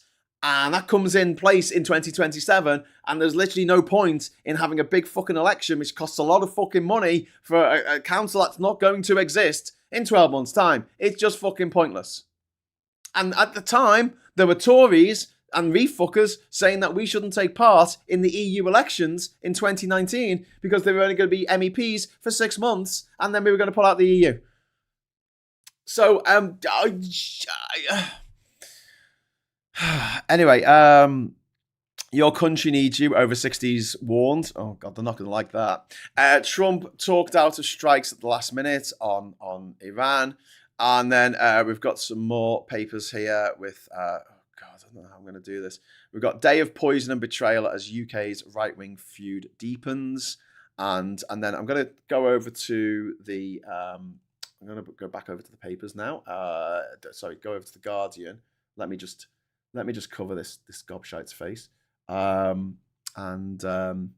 Just need to cover this one. Sorry, everyone. I'm really sorry that he's so fucking butt ugly that I have to do this, but I mean, I don't want to put you off your breakfast. I mean, he's so fucking ugly. I know you shouldn't comment on people's appearances, but he's fucking horrific. He is fucking horrific. Anyway, here we are. Here's the newspapers with oh shit! Sunday sermon. What? Here we go. Day of Poison and Betrayal as UK's right-wing feud deepens on the eye. And then on the Guardian here, sacked generic defects to refuck with fiery attack on failed Tories. Badenoch fires Shadow Justice Secretary for plotting against her. And Middle East allies urge Trump not to strike Iran. So maybe he does do what he's told when it's the big oil companies telling him what to. When it's the oil oligarchs telling him what to do, he'll do what he's told. He does what he's told by the Middle East. So does Farage. That's why we should spell his name Farage. And Mr. Tis, £2. Hope fracturing of right helps us. I think it does. I think it does because it takes away the argument for refuck that they're new, that they're somehow not like the old lot. Do you know what I mean? Like they're completely new, and it's like no, they're not. No, they're not. They're just as horrific as they've always been. But yeah, Generic defects as gloating. Farage taunts Badenoch. That's in the Independent. And then we're going to go over to the Financial Times, which means I can take my the frogs off. I don't think there is a frog on the front. I love the Financial Times. No frog in sight. So I'll get rid of my Farage frogs. Let's go over here and then there. There you go. Line of fire, second person shot in US City, US Immigration and Customs Enforcement in Minneapolis. They fired multiple rounds of tear gas on Wednesday night following the shooting by its officers of a second person within a week on the streets of Minnesota's largest city, Minneapolis. In his post on Truth Social platform yesterday, fuck off, full colour newspapers. Adverts. In a post on his Truth Social platform yesterday, Donald Trump threatened to send the American military to Midwestern states to stop professional agitators and insurrectionists from attacking the patriots of ICE. So you can see what he's going to do. We can see what he's going to do here. Jenrick joins Refuck after Badenoch gives him the sack for plotting to defect. Leader praised for Lansing Boyle, biggest Tory desertion yet. Farage greets most popular figure. He's not. No one likes him. He's just he's a gobshite. He likes himself. But you know how it'd be remiss not for me not to mention this, but this means that they've got 6 MPs now. Yeah, in the House of Commons. 5 of them went to private school. 5 out the 6 went to private school. Can you believe? Yeah, you can't believe it. You knows it. You fucking knows it. Look at that picture. It looks like a war zone. Yeah. It absolutely. That's America. That's America today under Trump. It's America. Trump's America, and his fucking stupid dickhead fans fucking love it. US dialogue with Iran helps de-escalate tensions in the Gulf, Arab countries say. We've also got nurses get helping hand in taking care of their money. The thrill that a newly qualified nurse feels at earning their first proper salary at just over £31,000 a year evaporates quickly. I cannot enjoy it because I have all these debts to pay. Yeah, I think that debts for doctors and nurses in particular, should be written off. Absolutely. For any kind of student loan that they've taken out should be written off because they're doing a public good and they shouldn't have to pay for that. People who want, I don't know, people who study fucking ridiculous things like history and politics, yeah, they should pay for the fucking nose. Deal making wave carries Wall Street banks to boom year. Goldman Sachs and Morgan Stanley have reported bumper earnings for the final quarter of 2025 because, blood on the streets, got time to make money. Greenland troops braced. NATO soldiers are likely to be more permanent presence on the island as Britain, Germany, France, the Netherlands and Finland join Denmark in boosting security there. Council elections delayed. So that's because of the shake-up in authorities. But they go, it's against democracies. No, who cares? Cap on credit card fees. This is Trump wanting to put a 10% cap on credit card fees, and now there is a Revolut, Visa, and MasterCard have lost a legal battle over the payment system regulators' proposed cap on cross-border interchange fees that have risen markedly since Brexit. Yeah, indeed. So I spent about 2 months trying to put money in my Panamanian bank account, and I just wanted to test amount of just $25. And I tried it through my HSBC account, tried it through a HSBC global account. I've got TransferWise or Wise, as it's known now. Every time it came back to me. I was like, what am I doing wrong? And what it was I wasn't putting enough money in. Because to do just one transfer from my bank account in the UK to a bank account in Panama, $37.50. No matter the amount. So if you're transferring £3 million, or dollars, I guess, it's $37.50. If you're transferring $40, it's $37.50. Someone's making a lot of money. It ain't me. So what else we got here? Water supply cuts probed. This is about Southeast Water. fucking not supplying water anymore in the year of our Lord 2026, which is just insane. Duties on US chip makers. Donald Trump has announced new tariffs on Nvidia and AMD as part of a scheme to enact a deal with the technology giants to take 25% cut of their of the sales to their AI processors, of their sales of AI processors to China. So this is the government of America taking a chunk out of a private company's profits. You know, like communism. Because that's communism. I mean, that's kind of leapfrogging, isn't it? It's state ownership of private enterprise. But they'll all celebrate. In fact, I'm going to celebrate right now because Saz has just dropped £2 super chat in the chat fund. And you know what that means? It means 3, 2, 1, go!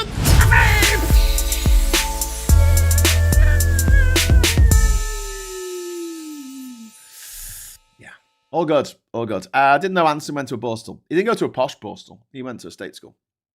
The other 5, though, all privately educated. All of them. But there you go. Confefe. So yes, and then we've got the last few stories here. Growth lifts Berlin's hopes. Germany eked out a 0.2% growth last year.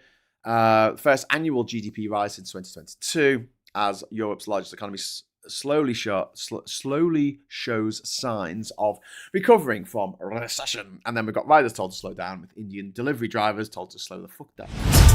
Oh, got confetti again. Woo. Sorry, that was a mistake. An exciting one though.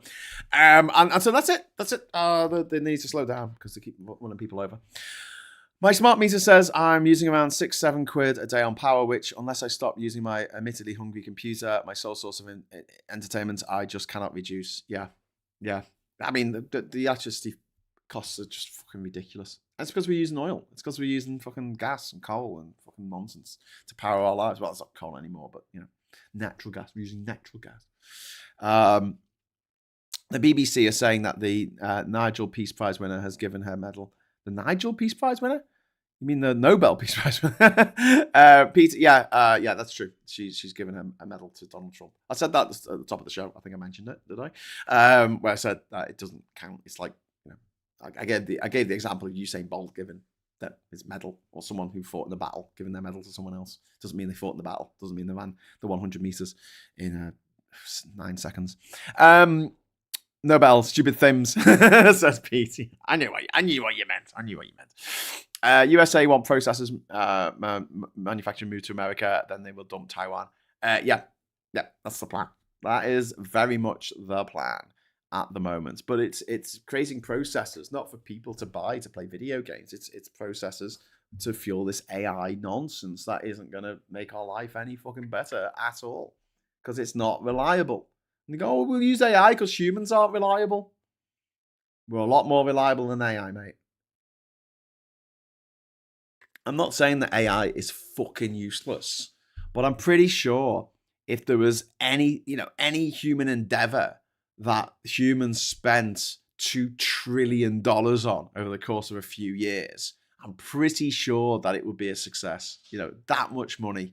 I'm pretty sure that there'll be some kind of success that will come from it. Or maybe not. Maybe it's like a war. Maybe it's like one of these American wars that's just dead expensive and they just use loads of fuel and blow up loads of shit and have to be rebuilt. More concrete, more gas, more fuel, more oil. Burn the oil. Burn all the oil. Burn it as quickly as you can. Maybe. I don't know. I just feel like that much money to make something that can't tell you how many S's are in Mississippi. I mean, I'm just thinking, yeah, not great. Not great. What can you do with this? Oh, you can undress little girls. So you can do what? Yeah, you know, you get children, you get a picture of them, and if you want to see what they would look like in their underwear, you can do that. Okay. Anything else they can do? Get things wrong all the fucking time. No sense of context, no sense of continuity. Okay, cool. I'll tell you what, we'll make it so it forgets stuff.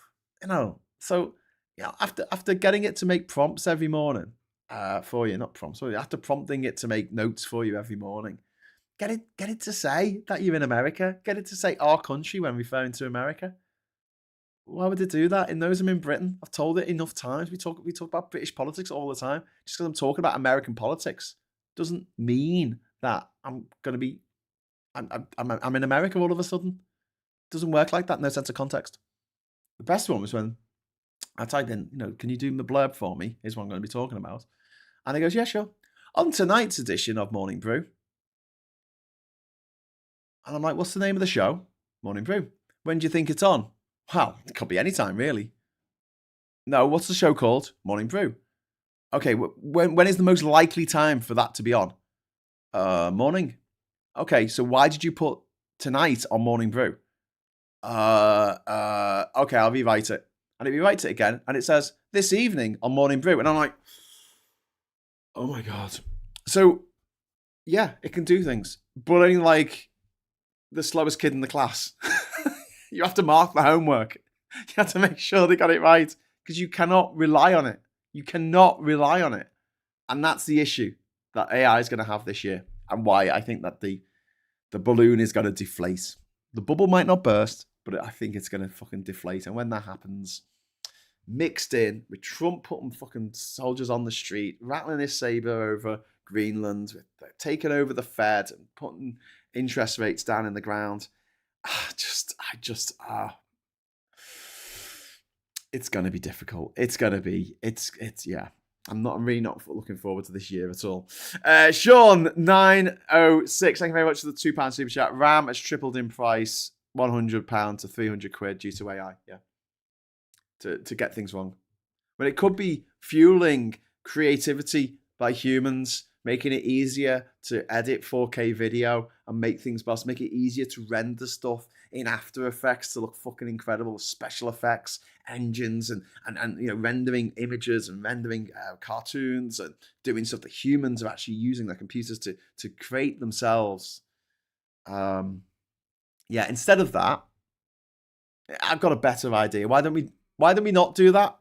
Why don't we just not do that? Why not? Instead, what we're going to do is we're going to put all these GPUs, all these processors, all this RAM into these massive fucking server banks that are burning the dirtiest fucking fuel they can find to run these data centers all over the world. Let's put them all over the world. Let's just burn the world together. Come on, so people can make shit looking videos of shrimp Jesus, or they can take the clothes off a little girl digitally. Great. What a time to be alive, eh? What a time to be alive. Why is that? Am I the only? I'm not the only one pointing this out by any stretch of the imagination. But I sometimes feel like, why aren't the politicians all over this? Why aren't the politicians getting on the podiums going, this is fucking ridiculous? What is even happening here? AI is a tool, and with all tools will be refined or discarded over time. Yeah. Get AI to call a banana a Bolivian traffic cop doing a dance. The daft thing is there is a gas supply to the flat, but housing association referred to install electric heating as it's cheaper for them to maintain. Yeah, housing associations, another thing that has been set up to keep us down. Yeah. Fuck to After Effects. Get a graphics programmer to code the effects you actually want, says Martin Harrow. All right. Will they work for free, Martin? Will they work for free? Economy 7 used to be decent, but now there's only like 5 pence or 10 pence difference between the two rates these days. Yeah. Don't understand how the USA think they'll be competitive on chip prices versus Taiwan or anywhere else in the East. I don't know. It's the fucking Wild West over there at the moment, and we've got a lot of issues. We've got a lot of issues that we need to deal with. But before we get to these things, we can see them coming on the horizon. There's not much we can do about it, unfortunately. We can brace ourselves,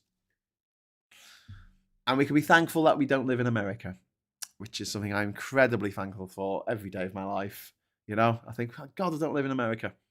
And thankfully, we don't have a refuck or a Tory government here at the moment. If we did, things would be worse. Things would be demonstrably worse because they don't know how to fucking do anything. One of the things that Farage said yesterday is one of the problems we have in refuck is that We don't. The people say we don't have the experience of running a government, and we're going to go down the same road as the Five-Star Party in Italy, which didn't know how to govern once it got in. So we're getting these people who know how to govern.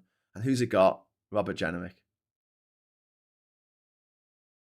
Who's it got? Kwasi Kwarteng. Oh, sorry, it's not Kwasi Kwarteng, was it? It was Nadeem Zahawi. Sorry, Nadeem Zahawi. I'm sure Kwasi Kwarteng will fucking join pretty soon. We've got a list. We've got a list of people that we think are gonna join the fuckers. I think Jacob Rees-Mogg will probably join them.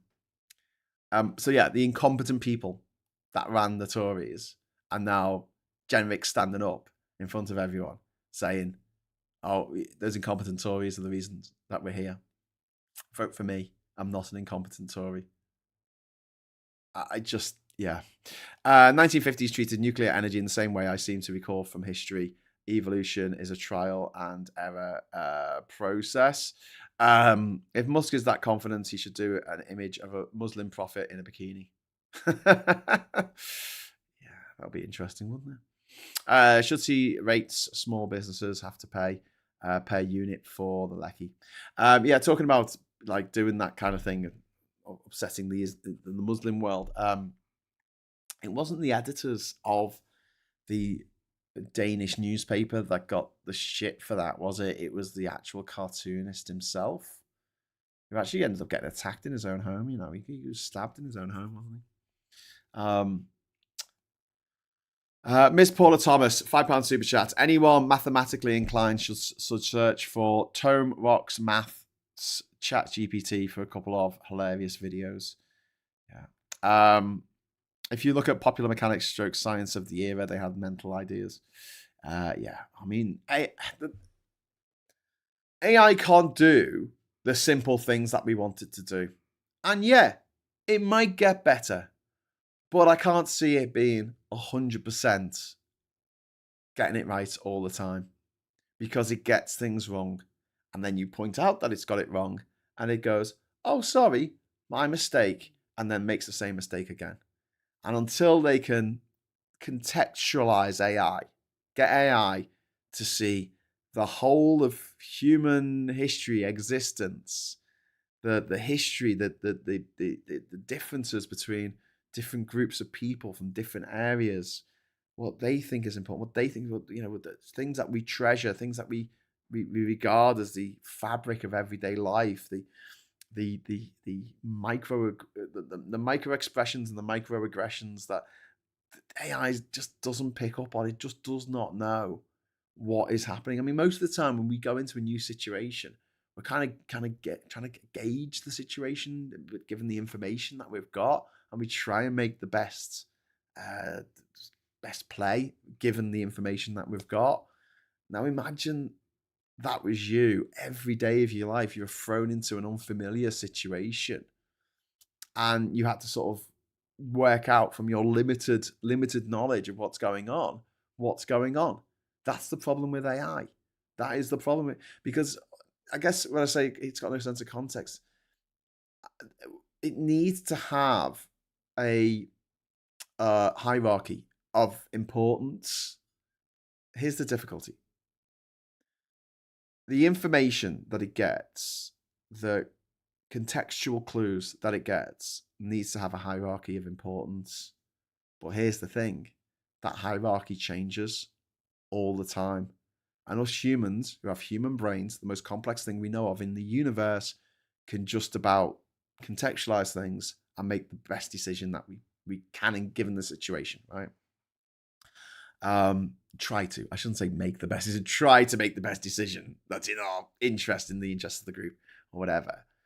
But it's not just knowing the background. When I say contextualizing, it makes it sound like you need to know the background, but also you need to know the hierarchy of importance of what's important in that situation and what isn't. And I just don't think we could ever get to a position where it's all contextualized. I'll give the example again of trying to get it to meet up with my mates down in London. And by the time I think that I would have sussed that out, I would have to break it down into components. So I couldn't, I couldn't get to do all of my journey at once. I couldn't just say, I want to go to London, then I want to go here, I want to go here, I want to go here, I want to go here, right? I would have to do it. Okay, I want to go to London. And then I go, okay, I want to go to Essex. Okay, I want to go here. I want to go there, right? And break it down into smaller parts. And that would take longer than just doing it myself. And also, it'd be more accurate if I do it myself because I can double check. Whereas AI, I'm not giving AI my credit card to buy stuff on my behalf. I am not doing that. And if you're prepared to do that right now, I think you're crazy to rely on AI that much. And until we get to the point where AI gets it, which I don't think it will, no one's going to hand over their credit card to this thing, and people aren't going to hand over their companies to it. We've seen time and time again, that these companies went gung ho for AI because it was put into everything that they were using, and there wasn't a big sacking. More so, they just weren't taking new people on, but that is reversed now. There's a lot of companies taking people on to replace the people that they didn't replace because they were like, oh, we don't need that job anymore, after that person retired or left the company, because we can get AI to do it. It's not reliable enough. You've got to check everything it does. And until it is 100% reliable, which I don't think it ever will be, because contextualization, I just can't see it being the game changer that the AI companies want you to believe that it's going to be. And also, we like having stuff to do. I'm not saying we have to keep busy all the time, but it's kind of nice to have something to do and then feel a little bit of achievement when you've done it. Wikipedia has been a valuable attempt at organizing information in this way. Storm. Yeah, but that's a really good point. Not my agenda. So imagine this large language model has access to every single Wikipedia page, but in that particular situation that you're putting it in to come up with an answer, it needs to be able to put the information on each page in a hierarchy, and then it's got to put the information within that page in a hierarchy as well, and find out what matters to that person and what doesn't. And there's just too many variables. I just can't see it. I might be wrong. I've been wrong before. I'm sure I'll be wrong again one day. But when it comes to me, my feeling is depends on what you use it for, which is why I referred to 1950s type hype over nuclear fission, nuclear power, this, that, and the other. Yeah, well, I think it does have some specific uses. I think sifting through data is a huge use of AI, definitely, even though I can't tell you how many S's are in Mississippi. But but again, it has to be checked. It has to be checked by a human. You wouldn't just let it run riot on medical records and then come up with some data and then actually operate on a patient using that data without checking it. You do have to check its homework, but it can point things out that we might not have thought of. Absolutely. But I think it's a bit more like nuclear fusion, i.e. it's always 10 years away, or hydrogen powering everything. It's always 10 years away. It's always in the future. Yeah, I know it's shit now, but in a few years' time, give me some money, it'll be amazing. Maybe it's just like a perpetual motion machine. Who knows? Anyway, listen, gotta go. Thank you so much for the super chats. Really appreciate that. Thank you. Thank you for watching. If you are liking this channel, if you're enjoying it, please give us a like. If you aren't already part of the gang here, please subscribe and become part of the gang and hit the bell notification icon to find out when we're doing a special show. Like yesterday, we did Reform Watch at 6 o'clock.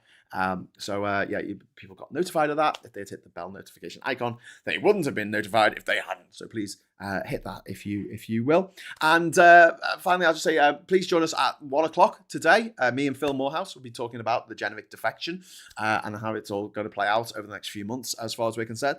And then this evening, we'll be doing the old Friday Night Social at 9:30. So until then, just want to say thank you so much for watching. And until next time, hello, good evening, welcome, and goodbye.